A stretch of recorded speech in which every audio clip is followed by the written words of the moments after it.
Hi friends, welcome to Telugu defence news. రీసెంట్గా యూనుస్ చైనాలో ఉండి చేసిన కొన్ని వ్యాఖ్యలు పెద్ద కాంట్రవర్సీ అయ్యాయి. ఇండియా నుండి దానికి స్ట్రాంగ్ రియాక్షన్ కూడా వచ్చింది. మ్యాటర్ ఏంటంటే యూనుస్ ఇండియాలో నార్త్ ఈస్ట్ స్టేట్స్ అనేవి ల్యాండ్ బ్లాక్డ్, బంగ్లాదేశే వాటికి గార్డియన్ అన్నాడు. ఈ కామెంట్స్తో ఇండియాకి బాగా కోపం వచ్చింది. ఒక్కసారిగా దేశంలో ఉన్న అన్ని political parties, ruling party BJP కావచ్చు, అపోజిషన్ పార్టీ కాంగ్రెస్ కావచ్చు, నేషనల్ కాకుండా రాష్ట్రాల్లో ఉండే పార్టీలు కూడా అందరూ కలిసి యూనుస్ స్టేట్మెంట్ని వ్యతిరేకించారు. ఇలా రూలింగ్, అపోజిషన్ పార్టీలు ఒకరితో ఒకరు గొడవ పడకుండా ఐకమత్యం అవ్వడం చాలా అరుదు. ఇలా జరిగిందంటే ఇది ఎంత సీరియస్ ఇష్యూనో ఆలోచించండి. అస్సాం ముఖ్యమంత్రి ఇది భారత్పై ఒక అఫెన్సివ్ స్టేట్మెంట్, ఇండియా సెక్యూరిటీని ముఖ్యంగా సిలిగురి కారిడార్కి హాని కలిగించే ప్లాన్లో బంగ్లాదేశ్ భాగం అవ్వచ్చని హెచ్చరించారు. కాంగ్రెస్ లీడర్స్ యూనుస్ చైనాని బంగ్లాదేశ్లో అడుగు పెట్టమని ఆహ్వానిస్తున్నాడు, దీంతో ఇండియాని ఒత్తిడి పెట్టాలని చూస్తున్నాడు అన్నారు. ఇలా అన్ని రాష్ట్రాలు, నేషనల్ పార్టీలు కలిసి స్ట్రాంగ్ రియాక్షన్ ఇచ్చాయి. దీన్ని బట్టి ఏ ఇండియన్ లీడర్ కూడా సొంత ల్యాండ్పై భారత్ కంట్రోల్ని క్వశ్చన్ చేస్తే ఒప్పుకోరని ప్రూవ్ చేశారు. అయితే యూనుస్ మాటలు ఎందుకంతా కాంట్రవర్సీ అయింది?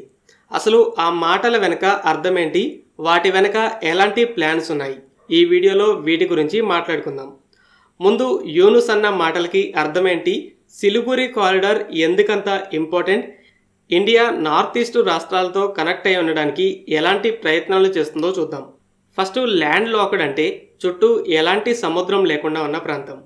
నేపాల్, భూటాన్ లాంటి దేశాలు ల్యాండ్ బ్లాక్డ్ దేశాలు. వేరే దేశాలని క్రాస్ చేయకుండా వాళ్ళు సముద్రాన్ని చేరలేరు. కాబట్టి ఆ దేశాలు ట్రేడ్ అంటే పోర్ట్స్ ద్వారా గుడ్స్ని ఇంపోర్ట్ చేసుకోవాలనుకున్నా, ఎక్స్పోర్ట్ చేయాలన్నా పక్కన ఉన్న దేశాల మీద ఆధారపడాలి.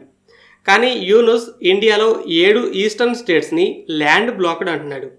ఫస్ట్ దీన్ని ఒక సపరేట్ దేశం అని చెప్పి తర్వాత మరలా ఇండియాలో ఉన్న రీజియన్ అని చెప్పాడు. కానీ ఈ స్టేట్మెంట్ పూర్తిగా నిజం కాదు. నిజమే, ఈ రాష్ట్రాలు సముద్రాల్ని టచ్ చేయలేవు, కానీ అవి ఇండియా నుండి కట్ కాలేదు. సిలిగురి కారిడార్ అంటే చికెన్ నెక్ అని పిలిచే ఏరియా ద్వారా మిగిలిన రాష్ట్రాలతో కనెక్ట్ అయ్యే ఉంటాయి. అయితే ఏదైనా ప్రకృతి విపత్తు వచ్చినా, ఏదైనా దాడి జరిగినా ఈ 7 రాష్ట్రాలు మిగతా దేశం నుండి ఐసోలేట్ అవుతాయి. 1962 వార్లో చైనా కూడా ఈ వీక్ స్పాట్ మీద కన్నేసింది. ఇప్పుడు కూడా కొన్ని గ్రూప్స్ ఈ లింక్ని కట్ చేయాలని ట్రై చేస్తూనే ఉన్నాయి.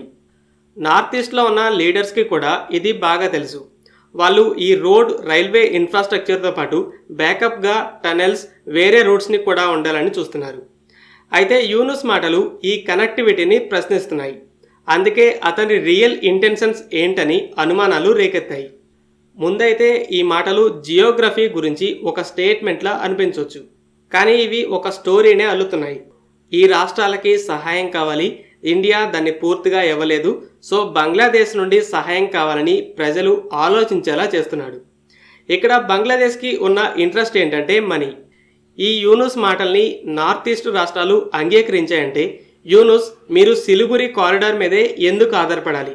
మా పోర్ట్స్ ఉన్నాయిగా, మీరు ఇంపోర్ట్ చేసుకోవాలనుకున్నవి మా దేశం గుండా వచ్చేస్తాయి, దానికి ఫీజు కడుతూ ఉంటే చాలని చెప్తాడు. సొంత ట్రేడ్ మీద ఆధారపడకుండా బంగ్లాదేశ్ని మిడిల్ మ్యాన్గా పెట్టుకొని ఆధారపడేలా చేయాలని చూస్తున్నాడు. ఎగ్జాంపుల్, నేపాల్ కూడా ల్యాండ్ బ్లాక్డ్ దేశం. ట్రేడ్ కోసం కోల్కతా పోర్ట్స్ మీద ఆధారపడి ఫీజు కడుతుంది. యూనుస్ వాడిన గార్డియన్ అనే పదానికి వెనుక ఉద్దేశం ఇదే. మమ్మల్ని నమ్మండి, మీ అవసరాలకి మేమున్నామని నార్త్ ఈస్ట్ రాష్ట్రాలకి చెప్తున్నాడు.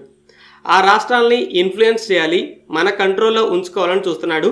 ఇలా ఓపెన్గా మీరు మా మీద ఆధారపడాలని చెప్పేసరికి ఇండియా దాన్ని ఒక ఇన్సల్ట్గా చూసింది. ఇక నెక్స్ట్, ఇక్కడ బిగ్గెస్ట్ వరీ ఏంటంటే యూనుస్ నార్త్ ఈస్ట్ని ఇన్ఫ్లుయెన్స్ చేసి వాళ్ళ మీద ఆధారపడేలా వాళ్ళని గ్రిప్లో పెట్టుకోవడం కాదు, ఇందులోకి చైనాని కూడా లాగుతున్నాడు. ఎందుకంటే ఈ మాటల్ని బంగ్లాదేశ్లో ఉండి చెప్పకుండా చైనాలో ఉండి చెప్పాడు. ఇలా చేస్తే చైనా క్యాష్ని తీసుకొని బంగ్లాదేశ్లోకి జంప్ అవుతుంది. చైనాకి రోడ్లు, బ్రిడ్జ్లు, పోర్ట్లు నిర్మించడం అంటే చాలా ఇష్టం. ఈ ఇండియన్ స్టేట్స్ మా మీద ఆధారపడతాయి, సో మీరు మా దేశంలో ఇలా పెట్టుబడులు పెట్టండి, ఈ రీజియన్లో ఇన్ఫ్లుయెన్స్ని పెంచుకోవచ్చని సిగ్నల్ ఇస్తున్నాడు. బంగ్లాదేశ్ చైనా నుండి పెద్ద లెవెల్లో లోన్ కోసం చూస్తుందని ఇంతకుముందు వీడియోలో మాట్లాడుకున్నాం. ఒకవేళ ఆ లోన్స్ని తిరిగి కట్టలేకపోతే బంగ్లా పోర్ట్స్ని కూడా చైనా కంట్రోల్లోకి తీసుకోగలదు. అయితే చైనా ట్రేడ్కే కాదు, వార్కి కూడా ప్రిపేర్ అవుతుంది. శ్రీలంకలో హమ్మన్ టోటా పోర్ట్ని తీసుకున్నాక ఇప్పుడు చైనీస్ వార్షిప్స్ కూడా అక్కడికి వెళ్తున్నాయి. సో యూనుస్ ఒకేసారి ఈ రాష్ట్రాల్ని బంగ్లా మీద ఆధారపడేలా స్టోరీని అల్లుతూ ఆ రాష్ట్రాలు మా మీద ఆధారపడతాయి, తర్వాత మీ మీద కూడా అని చెప్పి చైనాకి ఆశ చూపించి ఇన్వెస్ట్మెంట్స్ని, లోన్స్ని ఆకర్షించాలని చూస్తున్నాడు. దీనితో పాటు ఇంకోటి ఉంది. చైనాకి అరుణాచల్ ప్రదేశ్ మీద కన్నున్న విషయం తెలిసింది. సిలిగురి కారిడార్ని బ్లాక్ చేయాలని ఆల్రెడీ బంగ్లాదేశ్లో ఉన్న కొన్ని యాంటీ ఇండియా గ్రూప్స్ ట్రై చేస్తున్నాయి. బంగ్లాదేశ్లోకి అడుగుపెట్టి గ్రిప్లోకి తెచ్చుకుంటే ఆ గ్రూప్స్తో కూడా కుమ్మక్కవచ్చు. అరుణాచల్ ప్రదేశ్ మీద దాడి చేస్తూ సపోర్ట్ లేకుండా ఈ కారిడార్ని బ్లాక్ చేయొచ్చు. చైనాకి ఈ ఆశ కూడా చూపిస్తున్నాడు. ఇది యూనుస్ ప్లాన్. నార్త్ ఈస్ట్ అయితే ఆపోజిట్గా స్ట్రాంగ్ రియాక్షన్ ఇచ్చింది. ఇండియన్ గవర్నమెంట్ కూడా అచ్చం ఈ చికెన్ నెక్ కారిడార్ మీదే కాకుండా ఆల్టర్నేటివ్ రూట్స్ని కూడా ఏర్పాటు చేస్తుంది. India, Myanmar, Thailand trilateral highway ప్రాజెక్టులో 1360 కిలోమీటర్ల హైవేని నిర్మిస్తుంది. ఈస్ట్ నుండి అంటే జపాన్ లాంటి దేశాల నుండి వచ్చే సప్లైస్ ఈ దేశాల గుండా వెళ్తాయి. 2027లో ఇది కంప్లీట్ అవుతుంది. తర్వాత కలాడన్ ప్రాజెక్టులో కోల్కతా నుండి షిప్స్ మయన్మార్ పోర్టుకి వెళ్తాయి. అక్కడ నుండి రోడ్ ద్వారా మిజోరాంలోకి వెళ్తాయి. ఇది బంగ్లా మీద ఆధారపడకుండా చూస్తుంది. అలాగే ఇండియన్ మిలిటరీ ఈ సిలిగురి కారిడార్ డిఫెన్స్ మీద కూడా బాగా దృష్టి పెడుతుంది. ఈ కారిడార్కి దగ్గరలో ఉన్న బేసుల్లోనే రఫాల్ S-400 సిస్టమ్ని కూడా మోహరించింది. అలాగే ఇతర మిలిటరీ ఫోర్స్ని ఎక్కువగానే మెయింటైన్ చేస్తుంది. ఫ్రెండ్స్, ఈ వీడియో మీకు నచ్చినట్లయితే లైక్ చేయండి. అలాగే మరిన్ని ఇంపార్టెంట్ డిఫెన్స్ అప్డేట్స్ కోసం మన ఛానల్ని సబ్స్క్రైబ్ చేసుకోండి.